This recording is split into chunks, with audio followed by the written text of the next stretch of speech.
ముందుగా శ్రీకృష్ణ ప్రార్థన.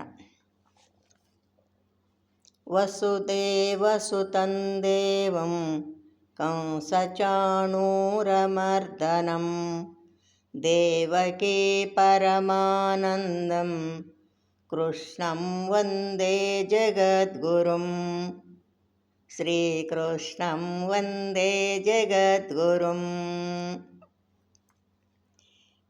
ఇప్పుడు శ్రీమద్భగవద్గీత చతుర్థోధ్యాయం జ్ఞాన కర్మ సన్యాస యోగము నుండి 38వ శ్లోకం నేర్చుకున్నాం.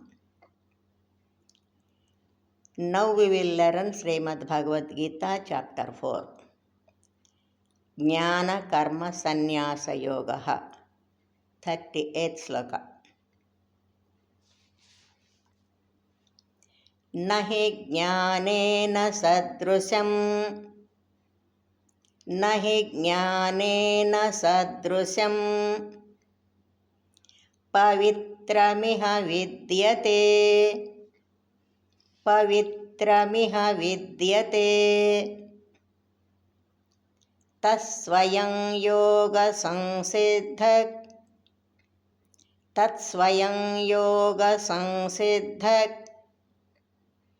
కాలేనాత్మని విందతి కాలేనాత్మని విందతి. ఇంకోసారి. నహి జ్ఞానేన సదృశం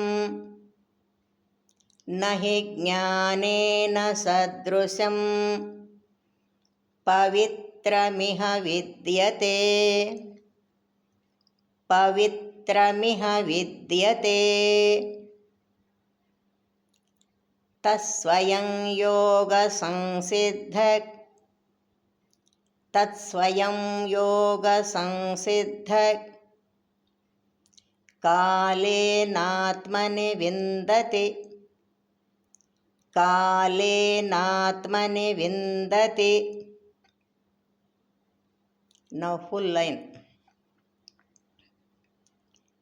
నహి జ్ఞానేన సదృశం పవిత్రమిహ విద్యతే నహి జ్ఞానేన సదృశం పవిత్రమిహ విద్యతే. తత్స్వయం యః యోగ సంసిద్ధః కాలేనాత్మని విందతే తత్స్వయం యోగ సంసిద్ధః కాలేనాత్మని విందతి తత్స్వయం యోగ సంసిద్ధః కాలేనాత్మని విందతి.